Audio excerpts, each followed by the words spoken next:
নাকি গুনাহগারের? মালাকুল মউত কয় এটা গুনাহগারের আত্মা, রূহ নিয়ে আসি।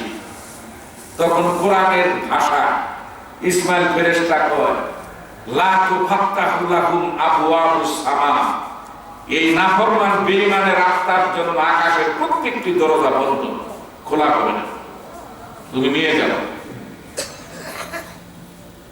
ওই প্রথম আকাশের গেট থেকে মালাকুল মউত আল্লাহকে বলে, আল্লাহ আমি এই রূহটা এখন কি করব?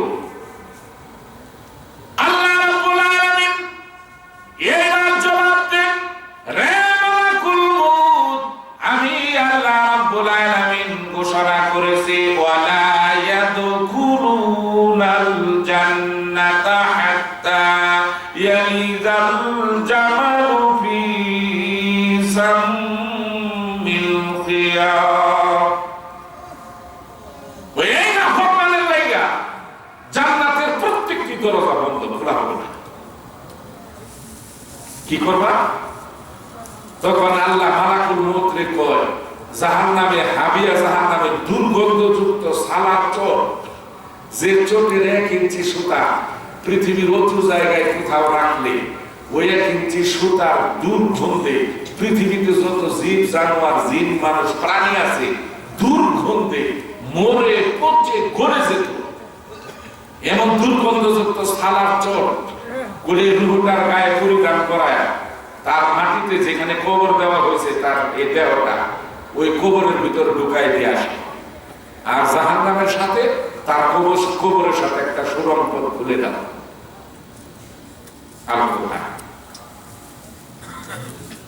আল্লাহর নবী কয় মালাকুল মউত, যখন কোন মুমিনের আত্মার কাছে যাও তখন কি করো?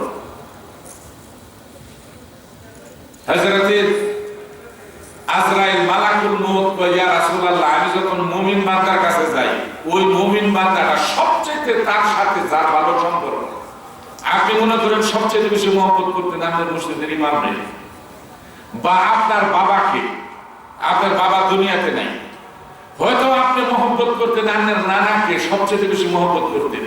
যাকে আপনি বেশি মহব্বত করতেন যে পুরুষটা, ওই পুরুষের সুরত ধরে মালাকুল মউত মুমূর্ষু ব্যক্তির সামনে আসে, একজন আলেমের বেশ ধরে আসে। এখান থেকে কমপক্ষে 5 থেকে 6 গজ দূরে মালাকুল মউত আয়েশা দাঁড়ায়। তখন দেখবেন মুমূর্ষু ব্যক্তি, আমাদের আপন যারা দুনিয়া থেকে বিদায় নিয়েছে, দেখবেন হঠাৎ করে বলে ফেলে আসসালামু আলাইকুম ওয়া রাহমাতুল্লাহ। শুনছেন কেউ? আমি শুনেছি। আমার বাবা যখন ইন্তেকাল করে তখন আমি ওখানে বসা, হঠাৎ করে বাবা বলতেছে আমার এটা খেয়াল আছে, তখন আমি ক্লাস 2 পড়ি, রানাগাছা আছি। তখন বাবা বলতেছে আসসালামু আলাইকুম ওয়া রাহমাতুল্লাহ। তো আমি তো তখন ছোট, তো আমি মা বলতেছে আপনি কাকে সালাম দিলেন? কথা বলেন না, এই দিক তাকায় আছে। এই সর্বোচ্চ 1 মিনিটের ভিতরে সালামটা দিয়ে হাসতেছে ভালো মানুষের মতো। আমার এখনো খেয়াল হাসি দেয়, হাসতে হাসতে লা ইলাহা ইল্লাল্লাহু মুহাম্মাদুর রাসূলুল্লাহ বলতে দেরি নাই। দেখেছি মালাকুল মউত কয়, ইয়া রাসূলুল্লাহ, আমি যখন কোন মুমিন বান্দার কাছে যাই জানটা কবজ করার জন্য, তখন আমি দূরে গিয়ে দাঁড়ায় আমি ওই রূহটাকে বলতে থাকি কোরআনের ভাষা, ইয়া আইয়াতুহান নাফসুল মুতমাইন্নাতু রুজিই ইলা রাব্বিকি রাদিয়াতাম মারদিয়া। ইয়া আইয়াতুহান নাফসুল মুতমাইন্না, হে পবিত্র আত্মা, মুমিনের আত্মা, ইরজিই, তুমি চলে এসো, বাহির হও, চলে এসো। কোথায় আসবা? ইলা রাব্বিকি, তোমার রবের দিকে চলে এসো। ওই মালাকুল মউত দূর থেকে মুমিন আত্মাকে ডাকতে থাকে, তুমি অনায়াসে তোমার রবের দিকে চলে এসো। রাদিয়াতাম মারদিয়া, তুমি সন্তুষ্ট থাকো, তোমার প্রভুও তোমার প্রতি সন্তুষ্ট, তোমার কোনো চিন্তা নাই। ফাদখুলি ফি ইবাদি, তুমি এমন বান্দাদের অন্তর্ভুক্ত হও যাদের প্রতি আল্লাহ রাজি খুশি, এবং ওয়াদখুলি জান্নাতি, এবং তুমি অনায়াসে জান্নাতের নিয়ামতে প্রবেশ করো। আল্লাহ রাব্বুল আলামিন কোরআনে ঘোষণা করেন, তখন মালাকুল মউত মুমিনের আত্মাটা বাহির করে প্রথম যাওয়ার পরে ইসমাইল ফেরেশতারে কয় ইফতাহিল বাবুস সামা, আকাশের দরজা খুলো। বলে মুমিনের আত্মা না মুনাফিকের? কই মুমিনের। সাথে সাথে আকাশের দরজা খুলে দেওয়া হয়। প্রথম আকাশ থেকে সপ্তম আকাশে নিয়ে যায় মালাকুল মউত এই রূহটাকে, ওই কবর দেওয়ার আগে। সপ্তম আকাশে নিয়ে যাওয়ার পরে আল্লাহ রাব্বুল আলামিন মালাকুল মউতকে কয় জান্নাতের পোশাক তার শরীরে লাগায় দাও, জান্নাতের রেশমি পোশাক, জান্নাতের সুগন্ধি তার শরীরে লাগায় দাও। তখন মালাকুল মউত জান্নাতি পোশাক, জান্নাতের সুগন্ধি লাগায়। আল্লাহ রাব্বুল আলামিন মালাকুল মউতকে কয় হে মালাকুল মউত, আমার এই মুমিন বান্দার আত্মাটাকে তার কবরের ভিতরে সুন্দর করে সম্মানের সাথে রেখে আসো, আর জান্নাতের সাথে তার কবরের সাথে একটা সুসংবাদ করে দাও।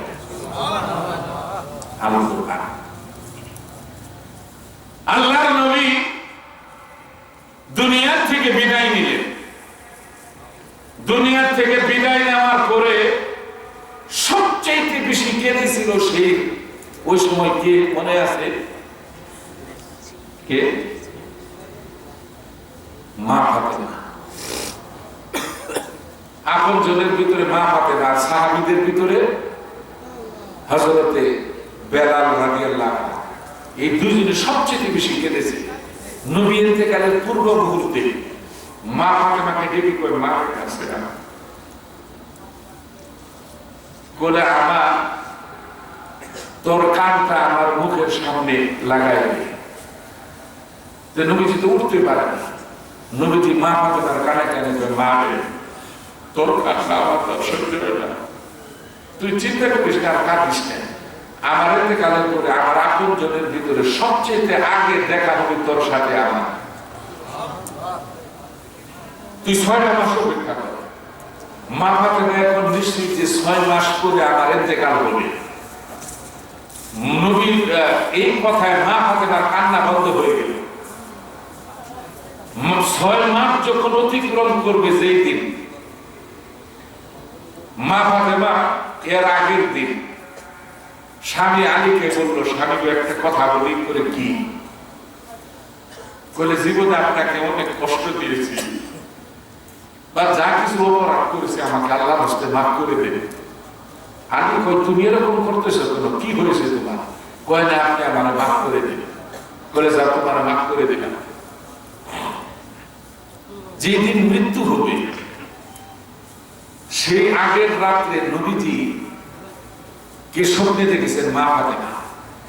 ফজরের নামাজ পড়ে মা ফাতেমা যখন একটু ঘুমাচ্ছেন, নবীজি স্বপ্নে দেখায়, মা রে চলে আয়, আমি রোজা রেখেছি, আজকে বাপ আর মেয়ে একসাথে জান্নাতে ইফতার করব। নবীজি বললেন ফাতেমাকে যে আজকে ইফতার করবো একসাথে, তুই চলে আয়। মা ফাতেমা সেদিন নিশ্চিত চলে যাবেন। সকালবেলায় হযরত আলী রে কয়, স্বামী গো, আজকে আপনাকে একটু ওযু করাই দিব। তখনই হযরত আলী কেঁদে ফেলেছে। ফাতেমা তো সিমটম ভালো না। হাসান হোসেনের ডাকছে, হাসান হোসেনের গোসল করাই দিয়েছে, খাওয়াই দিয়েছে, হ্যাঁ কুলে নিয়ে আসে। হাসান হোসেন কাঁদনা যে মা তুমি এরকম করতেছে কেন, এরকম করো কেন তুমি? আলী কাঁদে, হাসান হোসেন কাঁদে। আসরের নামাজের পরে, আসরের নামাজের টাইমে মা ফাতেমা কামরার ভিতরে ঢুকে পড়লো, যেখানে সে ইবাদত করে সেখানে ঢুকে পড়লো আসরের আগে। ইফতারের আগে মাগরিবের আগ মুহূর্ত সময় বিদায় নিবে মা ফাতেমা। যখন ঢুকে কামরা, তখন আলীকে ডাক দিল, স্বামী গো, আমার একটা অনুরোধ রাখবেন। কয়, বলো কি অনুরোধ? কয়, আমি যখনই মারা যাই, দিনে মারা যায়, রাতে মারা যায়, আবার জানাজাটা রাত্রের বেলায় করবে।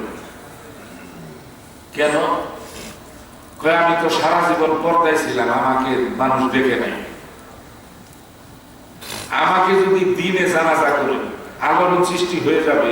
নবীর কন্যা ফাতেমা দুনিয়া থেকে বিদায় নিয়েছে, মানুষ ভেঙে চুরে আমাকে দেখার জন্য আসবে, আর আমার লাশটা দেখে অনুমান করবে নবীর মেয়ে ফাতেমা মোটা তাজা লম্বা চড়া ছিল। এতটুকু অনুমান যেন না করতে পারে, সেজন্য কাউকে আপনি খবর দিবেন না, আমি মোর মৃত্যু সংবাদ কাউকে খবর দিবেন না, রাতের বেলায় জানাজা করবেন, মানুষ যেন না জানে।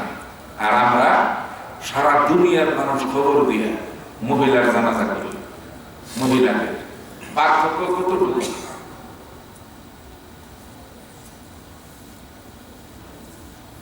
মা ফাতেমা আসরের নামাজের সময় ঢুকলেন কামরাতে, মাগরিবের আগে দুনিয়া থেকে বিদায় নিলেন। হাসান হোসেন মা মা করে চিৎকার করতেছে, দরজা খুলে না। আলী দরজা ভেঙে ভিতরে ঢুকে দেখে ফাতেমা নাই। মাগরিবের নামাজ পড়লেন হাসান হোসেন ফাতেমা, হাসান হোসেন আর হযরতে আলী।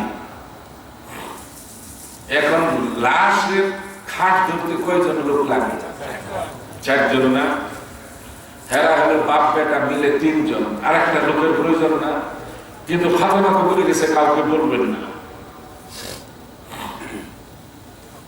হযরতে আলী হাসান হোসেন ঘরের ভিতর কাঁদতেছে। এশার নামাজ মসজিদে নববীতে পড়ে আসে, বাপ বেটা মিলে তবুও কাউকে বলে দেয় যে মা দুনিয়াতে নাই।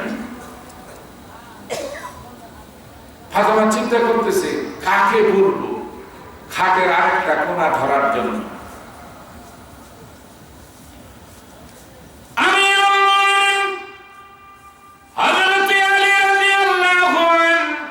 চিন্তা করতেছে, চোখের পানি পড়তেছে। এশার নামাজের প্রায় 1 ঘন্টা সময় হয়ে গেল, অতিবাহিত হয়ে গেল। হাসান হোসেন আলী ঘরের ভিতর কাঁদতেছে।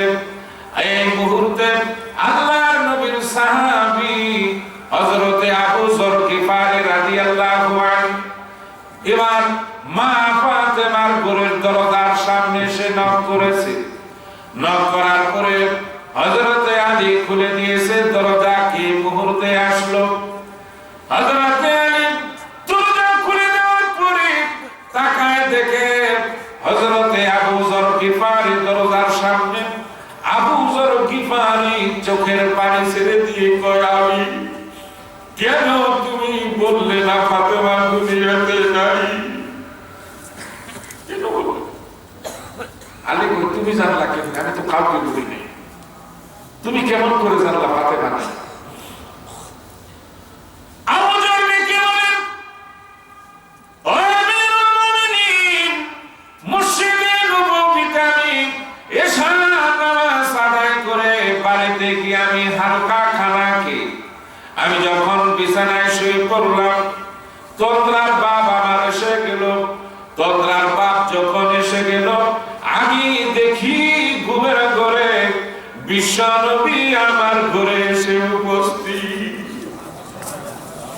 বিশ্বনবী এসে আমাকে চোখের পানি নবীজি ছেড়ে দিয়ে কয়, আবু যর রে দাও, আমার মেয়ে আর দুনিয়াতে নাই, ফাতেমা নাই। তুই গিয়ে লাশের খাসটা বহন করে জান্নাতুল বাকিতে নিয়া।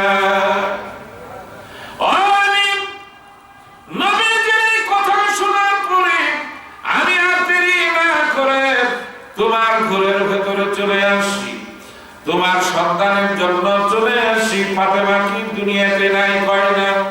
হযরতে আলী কয়, আবু যর তুমি আগে চলে যাও জান্নাতুল বাকিতে কবর খননের জন্য। হযরতে আবু যর গিফারী জান্নাতুল বাকিতে চলে গেলেন ফাতেমার জন্য কবর খননের জন্য। কবর খনন যখন কমপ্লিট হয়ে গেল, আবু যর কবরের ভেতরে নেমে গেলেন। নেমে গিয়ে আবু যর কবরকে উদ্দেশ্য করে বলে, কবর রে, তোর ভিতরে যাকে রেখে যাব, যার জন্য তোকে খনন করলাম, তিনি হচ্ছেন জান্নাতের সরদারিনী খাতুনে জান্নাত, জান্নাতের সরদারিনী মা ফাতেমাকে তোর ভিতরে রেখে যাব। খবরদার রে কবর, ফাতেমার সাথে তুই কোনো বেয়াদবি করিস না। আবু যর নেমে কবর থেকে, কবর থেকে কোনো আওয়াজ নাই। আবু যর কবর রে, তোর ভিতরে যাকে রেখে যাব আজকে, তিনি আসবাবে আহলিল জান্নাহ, যুবকদের যে জান্নাতের সরদার হবে ইমাম হাসান হুসাইন, তাদের মা ফাতেমাকে রেখে যাচ্ছি। খবরদার তার সাথে কোনো বেয়াদবি করিস না। কবর থেকে আওয়াজ। তৃতীয়বার আবু যর কয়, কবর তোর ভিতরে আজকে যাকে রেখে যাচ্ছি, যে আলী সম্পর্কে আল্লাহ বলেছেন আমার আলী হলো আসাদুল্লাহিল গালিব, কাফেরদের বাঘ হিসেবে আমি আলীকে পৃথিবীতে প্রেরণ করেছি। সুবহানাল্লাহ। বলে সেই আসাদুল্লাহিল গালিব আলীর স্ত্রী ফাতেমাকে তোর ভিতরে রেখে যাচ্ছি, কোনো বেয়াদবি করিস না। কবরের ভেতর থেকে কোনো আওয়াজ নাই। এখন আবু যর কি কয় শুনেন, একটু মহব্বতে দেবটা নরম করে একটু জিকির করুন। আল্লাহ ইলাহা ইল্লাল্লাহ,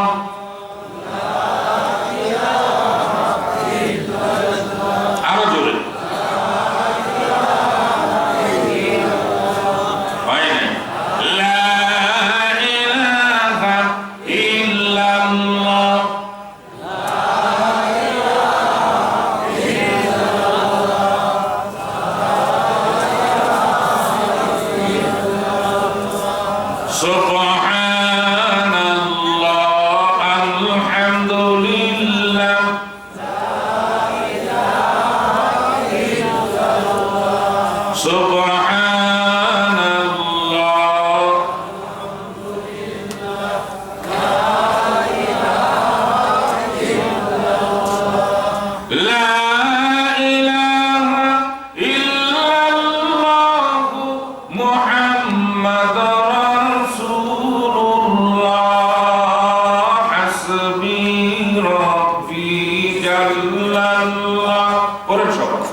যাকে আজকে রেখে যাব তিনি অন্য আর কেউ না, তিনি আখিরি নবী, বিশ্ব নবী, নবী মুহাম্মদুর রাসূলুল্লাহ সাল্লাল্লাহু আলাইহি ওয়াসাল্লামের নয়নের পুতুলি, কলিজার টুকরা মা ফাতেমাকে তোর ভিতরে রেখে যাব। খবরদার কবর ফাতেমার সাথে ভালো আচরণ করবি, বেয়াদবি করবি না।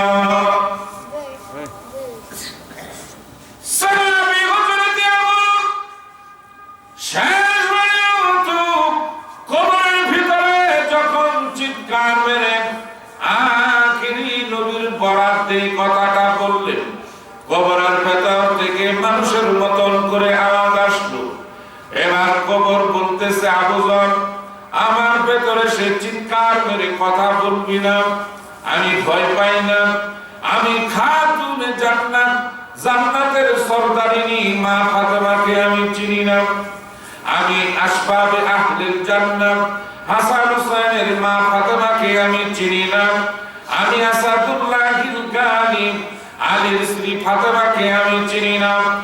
রে শুনতাই না, আমি আখির নবী, বিশ্ব নবী, নবী মুহাম্মদুর রাসূলুল্লাহ সাল্লাল্লাহু আলাইহি ওয়াসাল্লামের নয়নের পুতুলি, কলিজার টুকরা মা ফাতেমাকে আমি চিনি না। আবু যর শুনে রাখ, আমল যদি ভালো হয়, সেই যে হোক, রিকশা চালক হোক আর ভ্যান চালক হোক আর যে ব্যক্তি হোক, আমল যদি ভালো হয়, সাথে সাথে আমি কবর জান্নাতের বিছানা তার ভেতরে বিছায় দিব। আর আমল যদি ভালো না হয়, আবু যর আমি কাউকে তোমাকে চিনব না, দেখব না। কবরের এক প্রান্ত থেকে আরেক প্রান্তের মাটি এমন জোরে চাপা দিব, জীবনের তরে হাড্ডি গুড্ডি সহ মাটির সাথে আমি মিশে ফেলবো।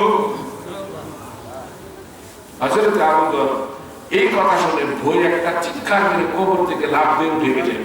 লাফ দিয়ে উঠে গিয়ে আবু যর ফাতেমাকে কবরে শোয়ানোর পর আবু যর বাড়িতে চলে গেলেন।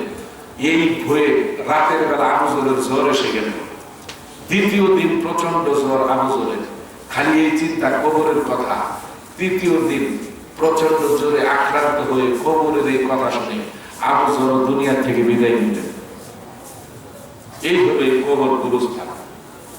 সম্মানিত মুসল্লিয়ান, যেই হোক আপনি যেই হন না কেন, আমল যদি নিয়ে কবরে যাইতে না পারে, কোন পরিচয় কিছু কাজে। ফাতেমার অবস্থা যদি এটা হয়, নবীর কন্যা, এর পরিচয় যদি কাজ না হয়, আর কোন পরিচয়ের সাথে বড় পরিচয় আছে না। নিজের আমল নিজে করে কবরে যাইতে হবে, ঠিক। এখনই আমল করার জন্য আমার দুনিয়াতে কি করণীয়, এখন এইটা বলি। কষ্ট হচ্ছে না তো? না দোয়া করে দিব? আমিরুল মুমিনিন হযরত উমর রাদিয়াল্লাহু তাআলা আনহুর কাছে এমন একটা গুরুত্বপূর্ণ এখন কথা। আমিরুল মুমিনিনের কাছে একটা প্রস্তাব নিয়ে আসলেন একজন মহিলা।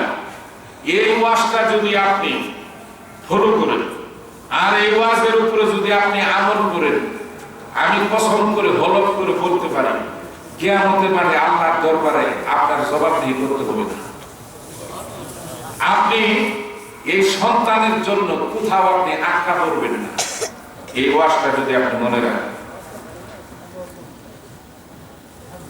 আমিরুল মুমিনিনের কাছে একটা মহিলা একটা ছেলেরে নিয়ে আসে। ছেলে 13 থেকে 14 বছর। তখন উমর ওদের পৃথিবীর প্রেসিডেন্ট। মহিলা এসে কয়, আমিরুল মুমিনিন, আমার একটা বিচার করে দিতে হবে আজকে। কয়, তোমার কি বিচার? কয়, আমিরুল মুমিনিন, এই যে ছেলেটাকে দেখতেছে, এই ছেলেটা যখন আমার পেটে ছিল, কত লাঠি মেরেছে, কষ্ট দিয়েছে, দেয় না? আমি সারাদিন না খেয়ে খেতে বসেছি, বাচ্চা পেটের ভিতরে লাঠি মেরেছে, আমি ব্যথা অনুভব করে অগ্নি হাত বসে গিয়ে শুয়ে বসি, বাচ্চার যাতে পেটে কষ্ট না হয়। কয়, আমিরুল মুমিনিন, এই বাচ্চাটা যেদিন আমি প্রসব করলাম, জিহাদের ময়দানের মতো রক্তাক্ত হয়ে গেলাম আমি, হয় না মা?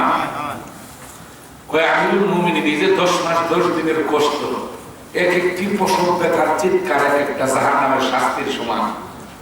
কয়, এত কষ্ট করলাম এই সন্তানকে পেটে নিয়ে প্রসবের সময়,